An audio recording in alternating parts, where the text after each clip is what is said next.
Dede Marko! Dede Marko, nismo dugo vidjeli našu prijateljicu, jako slatku ninja macu. Istina, nismo ju dugo vidjeli, ali meni ne fali. Dede Marko, meni fali, meni jako fali. Dobro, Lele, možda tebi fali, a meni ne, Tate Marko ne fali. Meni jako fali, jako slatka ninja maca. Ne zovite me jako slatka ninja maca, više nisam jako slatka. Nego kako da te zvamo? Kako da te zovemo? Ja te najrađe ne bi zvao. Dobro, Dede Marko, moramo nekako zvat. Ja sam se skroz pogubila. Ja ne znam šta sam više. Prije sam bila jako slatka, a sada više ne znam što su. Možda mi ti možeš pomoći, Lea.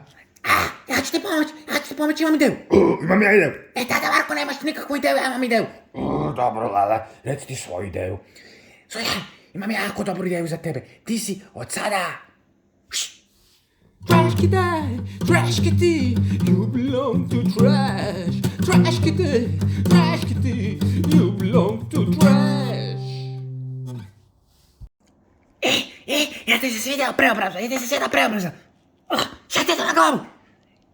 Nije mi se svidio preobraza, vratila sam se da više nisam jako lijepa. Makni to. Sad si pala, ne želim te gledat da ti padneš. Ja ću to srediti, Lele, dosta ti. Dosta, Lele, tata će to srediti. Dođi tu, bivša jako slatka ninja maca, makni ovo, šu. Bježi. Ali ne znam što da budem. Tata Marko će to srediti, ja imam jako dobru ideju za tebe. Znaš, imam jednog dobrog prijatelja. Tata Marko ima dobrog prijatelja koji radi s vodom, on ti može pomoći da se nađeš ponovo. Spilja, misliš da mi može pomoći? Da, tati Marko je puno pomogao oko problema s kečapom. Tako da, prijatelj će ti pomoći. Odi tamo i potraži Slonka. Dobro. Nadam se da će mi pomoći.